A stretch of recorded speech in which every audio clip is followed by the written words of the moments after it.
C'est-à-dire, quand on fait une dispute, ça veut dire que ces deux personnes-là ne peuvent plus être ensemble.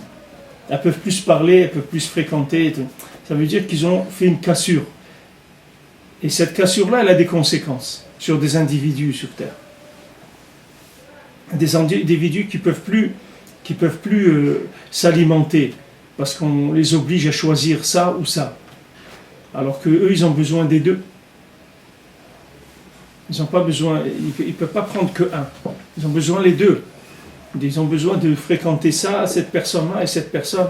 Et quand ils voient que les personnes elles sont tellement disputées qu'elles leur disent écoute, tu ne peux pas comme ça, si tu viens chez moi, alors il ne faut pas aller chez lui, ou si tu vas chez lui, ne viens pas chez moi. Alors ça oblige les gens à choisir, c'est-à-dire ça oblige les gens à se restreindre dans leur recherche, parce qu'il n'y a pas de shalom.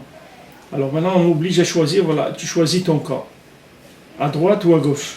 Dis-moi, je choisis Katouva Shlishi, un troisième, où il y a les deux dedans.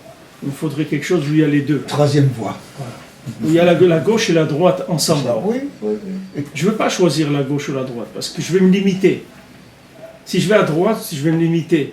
Tout ce qui est à gauche, je ne vais pas pouvoir le prendre. Si je vais à gauche, je vais me limiter de la droite. Alors je ne peux pas. Moi, je veux tout. Je veux pas. Hachem, c'est Echad.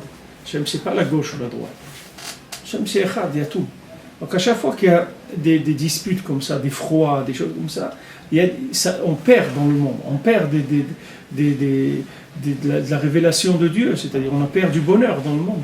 Révélation de Dieu, ça veut dire le bonheur, que les gens se sont trouvés. Quelqu'un m'a envoyé dans Internet, que ses parents, ils sont parents musulmans, le père musulman, la mère protestante, quelque chose comme ça. Et ils l'ont éduqué cette fille-là toute sa jeunesse et tout dans leur religion et tout. Et elle a, je sais pas, 29 ans, quelque chose comme ça aujourd'hui. Elle a envie de suivre ni ça, ça n'intéresse pas ni ça. Mais par contre, elle est très attirée par le judaïsme et elle fait des rêves. On lui dit, va chez Moshe Rabbeinu. Va chez Moshe Rabbeinu, elle rêve de ça. Et elle ne sait pas quoi faire. Elle demande de l'aide, si on peut l'aider à avancer dans ce chemin-là. D'où ça vient ça? Ça vient du shalom. D'où ça vient que quelqu'un il peut arriver en venant comme ça, d'une famille comme ça, d'être aussi loin du contact avec le judaïsme qu'à travers des rêves, on arrive à l'inspirer pour se rapprocher du judaïsme. D'où ça vient? Ça vient du shalom. C'est-à-dire qu'il commence à avoir des communications entre les éléments qui sont les plus éloignés. C'est-à-dire que le shalom, il se multiplie, ce qu'on dit tous les matins à la fin de la tfila. On dit Tamidei Chachamim marbim shalom ba'olam. Ils sont marbim shalom, et on dit kol hashoneh halachot. On dit tout celui qui enseigne les halachot, alors muftach lo shuban olam haba. On parle du shalom que les Chachamim, quand ils étudient, les Tamidei Chachamim, ils amènent de la paix dans le monde. Et on dit celui qui enseigne des halachot, alors il est muftach lo shalom haba. Il est sûr qu'il va avoir part au monde futur, parce que c'est lié, c'est-à-dire le shalom des Chachamim, à travers quoi il l'amène dans le monde? À travers ce qu'on a dit, les Yud Gimel Midot, les 13 Midot, chez Adoran Reshet Bahem. Maintenant, Rabbi Nathan nous a dit ici, c'est quoi ça? C'est la halacha. Il nous a dit ici, le pérouche. C'est pour ça qu'on a besoin toujours d'étudier, d'écouter halachot sur la Torah, parce que sinon, vous ne pouvez pas avoir le pshat de la Torah. Qu'est-ce que Rabbeinu il veut dire, les maaseh, qu'est-ce qu'on doit faire? Quand Rabbeinu il te dit que c'est Yud Gimel Midot, chez Adoran Reshet Bahem, qu'est-ce que ça veut dire Yud Gimel Midot? Est-ce que je dois étudier la Gemara avec les Yud Gimel Midot et apprendre comment ça marche? Alors Rabbi Nathan, il te dit, c'est la halacha. La kavana des Yud Gimel Midot, ça veut dire la halacha. La halacha, ça veut dire savoir comment avancer, comment circuler, connaître le comment. Comment on fait pour être un juif? Rabbi Nachman, il demandait ça. Quand les élèves ils venaient chez lui, il leur disait, pourquoi vous venez chez moi? Moi, je ne sais rien. Il disait, pourquoi vous venez chez moi? Il dit, moi je ne sais rien du tout. Alors ils ne savaient plus quoi dire. Alors il leur demandait, il dit, comment on fait pour devenir un juif? Comment on fait pour être juif? Alors Rabbi Nachman il demandait ça. Alors si lui il se pose cette question-là, alors qu'est-ce que les gens ils doivent se poser comme question? Les gens ils croient qu'ils sont juifs. Les gens croient parce il étudie la Torah, il connaît ça, il fait Shabbat et tout, ils croient que c'est un juif. Mais si Rabbi Nachman il demande comment on fait pour devenir un juif, ça veut dire que c'est un problème, c'est pas quelque chose de pachout. Et c'est lui qui s'est pas rendu compte que c'est un problème, c'est uniquement parce qu'il a jamais essayé. C'est parce qu'il a jamais essayé. Bien sûr, si quelqu'un il va passer ses vacances à Eilat et il va là-bas à l'hôtel avec la piscine et il dit c'est beau, c'est merveilleux Israël et tout. D'abord, il n'est pas en Israël. Je lui avais dit ça en revenant de la soirée. Et en plus, c'est pas le comment, c'est pas le comment d'un juif. Si quelqu'un se pose la question, si on pouvait mettre maintenant un questionnaire comme ça, on pose la question comment on fait pour devenir juif. Alors maintenant vous faites des propositions de réponses. Alors, vous pouvez mettre déjà ces jours de vacances à Eilat, vous pouvez déjà c'est pas avec ça. Ça c'est pas ça. Ça c'est pas. C'est quoi?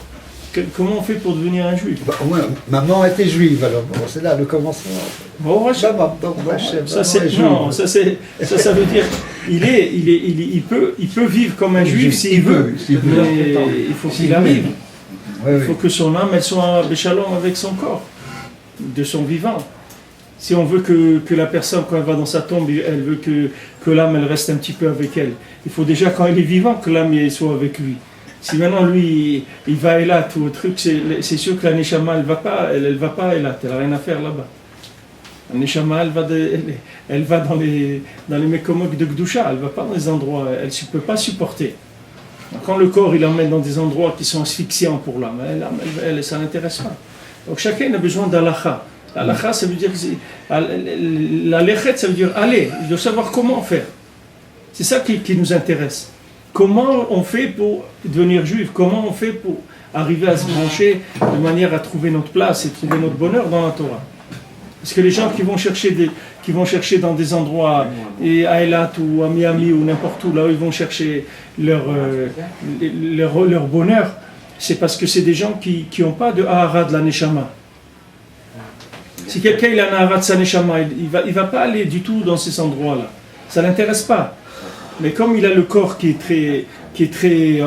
prend la plupart de la place, et que la Neshama a une toute petite place, alors il est attiré par des choses qui sont indiquées, des conseils qui sont indiqués par le corps uniquement. Et le corps, il lui conseille que pour son bien-être, il doit aller là ou là, dans des endroits où le corps, il va avoir un plaisir. Mais l'âme, là-bas, elle n'a pas de plaisir. C'est des issourim, c'est des souffrances pour elle.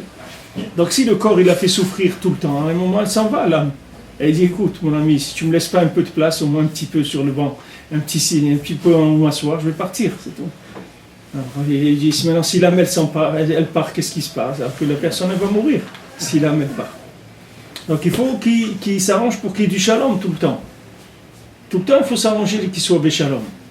Il faut demander le réchoute, il faut parler avec son âme. Il faut lui dire, voilà, regarde, je vais aller là ou je vais aller là, qu'est-ce que tu penses que c'est bien? Est-ce que tu crois que c'est ça qu'il faut faire? Peut-être c'est quelque chose qui va te vexer ou que tu ne vas pas te sentir bien là-bas. On est ensemble, il faut que tu me dises où on va. Vous avez emmené la notion de l'étude Be'irot Shamayim, ce que vous dites là. Oui. C'est vivre Be'irot Shamayim. C'est-à-dire quelqu'un qui vit en contact, sa neshama et son âme, le shalom. Ça veut dire que sa vie, elle est Be'irot Shamayim. Ça donne la Hirat Shamayim. Quand quelqu'un est Béchalom, ça lui donne de la Hirat Hashem, bien sûr. La présence d'Hachem, ça lui donne Hirat Hashem. Mais à ce moment-là, il a déjà une bonne partie du chemin qui est déjà tracé. Oui, on dit un homme doit faire la paix avec lui-même d'abord, grâce à Hachem, mais je veux dire, quand il ne sait pas, même, enfin, Freud, c'est ce qu'il disait, enfin, je veux dire, eux, ils vont là à l'envers, mais ils disent, sois d'abord, aime-toi d'abord, si tu t'aimes, tu aimes ton prochain, c'est le début. C'est le début. En fait, je ne peux pas avoir de shalom dans le monde tant que chez moi, il n'y a pas de shalom.